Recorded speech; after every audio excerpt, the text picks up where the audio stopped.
friends, welcome to DJ Outfit Creation. Last video ல நம்மளுடைய subscriber ஒரு doubt கேட்டிருந்தாங்க. அது clear பண்ணி ஒரு வீடியோ போட்டிருந்தோம். அடுத்ததா part 2 வீடியோவும் உங்களுக்கு கண்டினியூ பண்றதா சொல்லியிருந்தேன். ஸோ அதுக்கான வீடியோ தான் இது.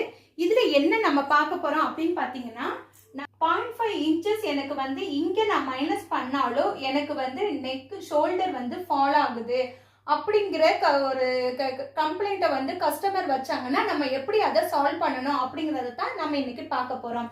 ஸோ இந்த இதில் வந்து இங்க 0.5 இன்ச்சஸ் இங்க வந்து என்ன மாதிரி மார்க் பண்ணணும் இந்த மாதிரி விஷயம்லாம் நம்ம லாஸ்ட் வீடியோல பார்த்துட்டோம். லாஸ்ட் வீடியோ பார்க்காதவங்க லிங்க் வந்து கமெண்ட்ல கொடுக்குறேன், அதை செக் பண்ணி பார்த்துக்கோங்க.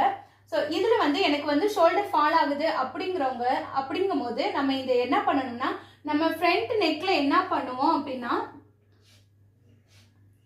இங்கேருந்து நம்ம இப்படி நெக் இருக்கும். ஸோ இங்கேருந்து வந்து நம்ம இங்கேருந்து ஒரு ஸ்லோப் எடுப்போம், ஒரு 1/2 இன்ச் வந்து ஸ்லோப் எடுப்போம். சரியா? பேக்ல இந்த மாதிரி பண்ணுவோம்.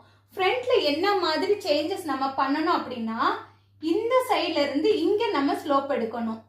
அதாவது இங்க இருந்து ஒரு 0.5 இன்ச்சஸ் வந்து நம்ம ஸ்லோப் எடுக்கணும். ஸோ நம்ம இப்படி எடுத்து நீங்க ஸ்டிச் பண்ணும் போது இது இப்படி ஏறிக்கும் போது ஸோ இது வந்து ஏறிக்கும். இந்த இடத்துல உங்களுக்கு எந்த சேஞ்சஸும் நடக்காது. ஸோ க்ளோஸ் ஆகும் அப்படிங்கிற பயம் இருக்க வேணாம். ஸோ இந்த இடத்துல இருக்க வேண்டிய லூஸை வந்து இது ஏத்திக்கும், இது எடுத்துக்கும். அப்படிங்கும் போது உங்களுக்கு ஷோல்டர் வந்து ஃபால் ஆகாது. ஸோ இந்த மாதிரி நீங்க ட்ரை பண்ணீங்கன்னா கஸ்டமருக்கு வந்து எந்த கம்ப்ளைண்ட்டும் உங்கள்கிட்ட வைக்க மாட்டாங்க. ஸோ இந்த வீடியோ உங்களுக்கு பிடிச்சிருக்குன்னு நினைக்கிறேன், ரொம்பவும் யூஸ்ஃபுல்லாக இருக்கும்னு நினைக்கிறேன். ஸோ இந்த வீடியோ பிடிச்சிருந்துச்சுன்னா லைக் பண்ணுங்க, ஷேர் பண்ணுங்க, கமெண்ட் பண்ணுங்க. இன்னும் நம்ம சேனலை சப்ஸ்கிரைப் பண்ணாமல் இருக்கீங்க அப்படின்னா ப்ளீஸ் சப்ஸ்கிரைப் பண்ணுங்க. தேங்க்ஸ் ஃபார் வாட்சிங்.